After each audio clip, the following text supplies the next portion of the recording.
Everybody wants to be excellent. Every organization wants to be great. But not everyone is excellent, and not every organization is great. Not every organization is successful. And I know, we all have our own definitions of success, so that is not what this vlog is about. I would encourage you that, whatever success means to you, find it, embrace it. But when we're talking about an organization succeeding, whether it's a sports team winning a championship, whether it's a business hitting their goals, growing their team, growing their clients, supporting their community, whatever that might be, there are different levels and different definitions of success and excellence.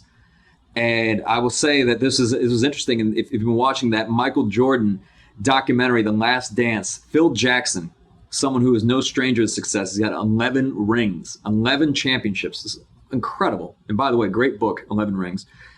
He has a quote that resonated with me, where he said that when the Bulls had won, they'd won 2 championships and they were going into the third year. And there was, you have to consider that before you win the first championship, there's a level of hunger because you've never won a championship. But after you win the first one, how can you be as hungry going for the second one, let alone the third championship? Because you've done it before, and you've got a lot of other teams out there that all want to win that championship, and you've already done it twice in a row. So how do you maintain that hunger going into the third time? And that by nature is like, how do you get that mindset within a team and an organization to operate at that level when you know that perhaps the hunger of the last 2 championships may have not carried over to the third because the mission was accomplished. Now you're just doing it again. And he has this quote that he gives, and this was the theme for the team in that year as they were going after that third championship, where he said that you're only a success at the moment that you perform a successful act. And that was what the message was to the team. Again and again, you're only a success at the moment that you perform a successful act. Meaning that if you did something successful, you had a great year, you won a championship, you have to do it again. So I see a lot of people that are like living in, the past. They talk about, a great month that they had 2 years ago. They talk about a great year that they had 4 years ago. They talk about a great trial verdict they had 20 years ago, whatever it might be. And it's not just business leaders, it's team members. They say, hey, wasn't I great in November?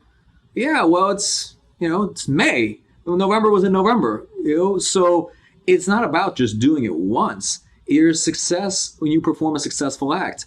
And what I can tell you in the sense, with COVID, people are talking about COVID is infectious. Excellence is infectious, just as mediocrity is infectious. Whichever one you are, that will resonate throughout your organization. If you have an organization of mediocrity, and that is the standard that you have set, then that's what everyone in your organization will feel, no matter their level of talent, their skill set, their capability. Your standard is mediocrity. But if the standard is excellence across the board, across your organization, then that's what everyone in the organization, this is how we do things, that sort of deal. It was interesting. I was reading a quote the other day, and this was by a golfer, Dylan Fratelli. Okay, I'm not a huge golfer, so even if you don't like golf, you'll appreciate this. He says that in golf, there are really small margins, and the difference between the 10th best golfer in the world and the 100th best golfer in the world is less than a quarter of a shot over a year. Isn't that wild?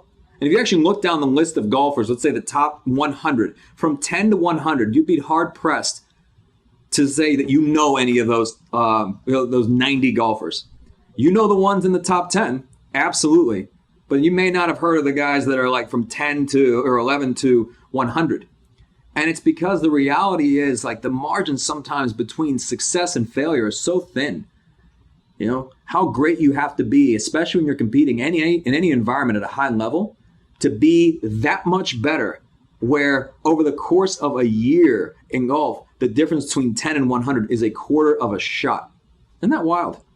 So I've found that in my experience, that winners, people in their mind that are always looking at, they're saying, what's next? You've achieved a successful act, you celebrate it, but then you get right back to it. You're training, you're developing, you're always focusing on making the future greater than, whatever the past or the present is, because you always believe that there's that next level.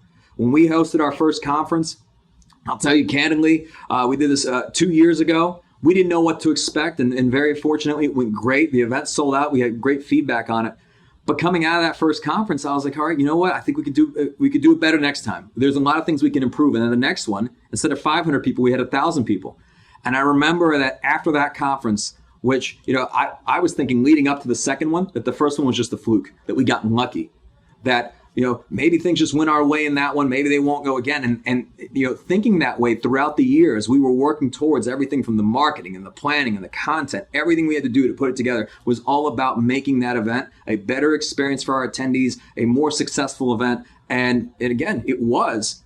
But I'll tell you something sick and twisted. The event was a Friday, Saturday. On the Saturday, after the event went well. My wife and I were driving out of there. We're in the car together. And I turned to her and I'm like, you know what? Okay, the next one, which would be a year later, this year, we got to do this, this, and this. I think we can improve here, here, and here. And she looks to me and she's like, wait, what? Like this one just ended. You want to celebrate it for a little bit? And I was like, you know what? You're right. We're going to celebrate it. We'll celebrate it tonight. But tomorrow we start planning the next one. And it's not because you can't appreciate what you have. It's not because of a lack of gratitude. Nothing at all, quite frankly. It's you're realizing that you're only a success at the moment you perform a successful act, and that you can always do it better, that you can always improve, that there's always another level. And when you're focused in that way, winners cannot be denied. When you operate like a man or woman possessed, I feel, that, even in Phil Jackson's case with the Chicago Bulls, that, they talk about players when they're doing this documentary. They talk about certain players, whether it's, Kobe Bryant or Michael Jordan and I think Charles Barkley. And they say things like when the team was down, he would not allow his team to lose. Isn't that fascinating? You have to consider the fact that no player wants their team to lose, but to say that they would not allow their team to lose is a completely different story. To not allow yourself to be denied and to operate in that way means that you will do whatever it takes, that you will not succumb to a losing fate, no matter how many negative things go your way, or don't go your way, no matter how many adversities you experience, all those different things, that you always believe that on the other end of that, you will turn things around, that you will learn from it, that you will improve, that you will grow, and so on, that failure is not final. And because you will not allow yourself to lose, you will succeed.